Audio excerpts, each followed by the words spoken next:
विद्यार्थियों, आज हम ओजोन लेयर डिप्लेशन पर बात करते हैं। मैं doctor Santosh Sharma, professor faculty of education, Swami Vivekananda Subharti university. Ozone layer जो हमारी परत है, पृथ्वी के वायुमंडल की एक ऐसी परत है जिसमें ओजोन की संघनता अपेक्षाकृत अधिक होती है, अर्थात जिसमें ओजोन गैस की जो सघनता है वो अधिक मात्रा में इकट्ठी हो जाती है। ओजोन परत के कारण ही पृथ्वी पर जीवन संभव है।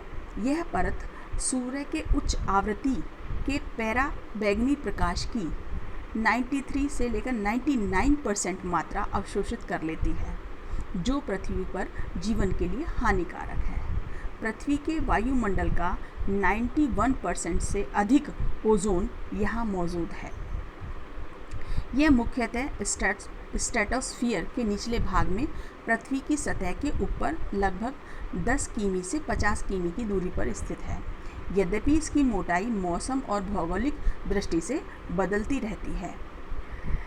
ओजोन की परत की खोज 1913 में फ्रांस के भौतिकविदों फेब्री चार्ल्स और हेनरी बुसोन ने की थी।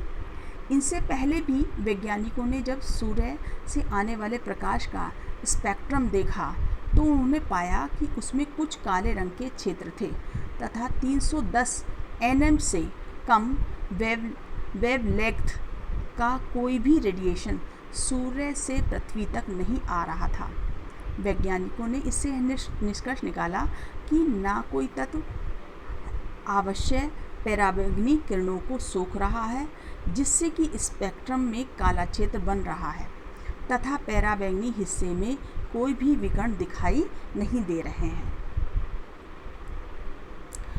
सूर्य से आने वाले प्रकाश के स्पेक्ट्रम का जो हिस्सा नहीं दिखाई दे रहा था वह ओजोन नाम के तत्व से पूरी तरह से मैच कर गया, जिससे वैज्ञानिक जान गए कि पृथ्वी के वायुमंडल में ओजोन ही वह तत्व है जो कि पराबैंगनी किरणों को अवशोषित कर रहा है।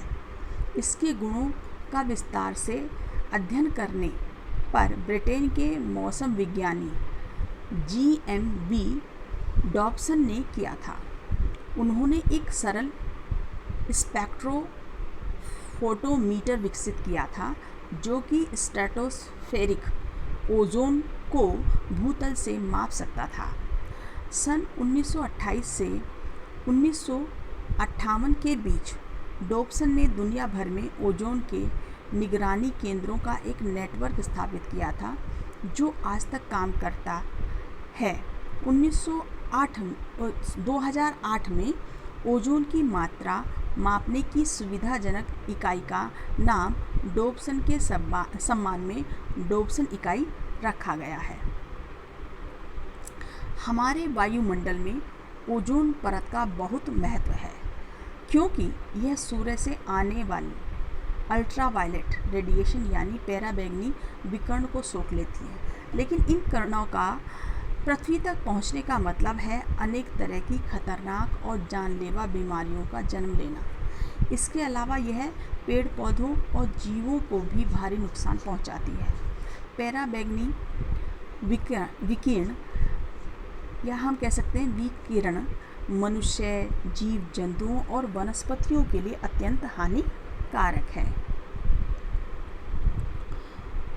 ओजोन गंध युक्त गैस होती है जो हल्के नीले रंग की होती है।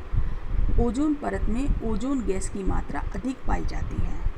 ओजोन ऑक्सीजन का ही एक प्रकार है और इसे 03 के संकेत से प्रदर्शित करते हैं।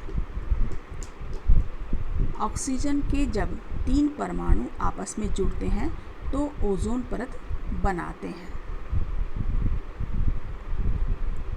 क्यों हो रहा है ओजोन परत का क्षरण?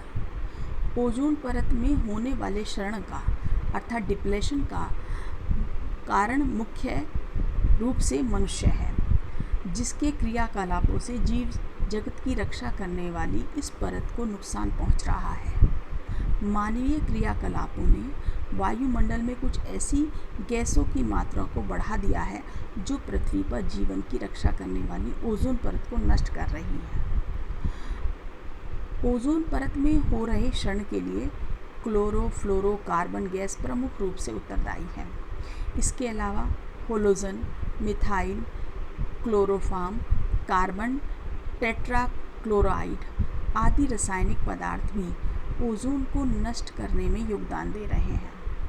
क्लोरोफ्लोरोकार्बन गैस का उपयोग हम मुख्यतः अपनी दैनिक सुख सुविधाओं के उपकरणों में करते हैं, जिनमें air conditioner, refrigerator, plastic, foam, रंग आदि इत्यादि शामिल हैं।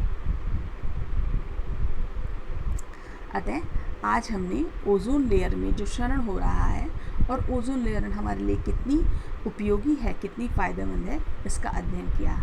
आगे हम आपसे मिलते हैं किसी नए टॉपिक के साथ। धन्यवाद।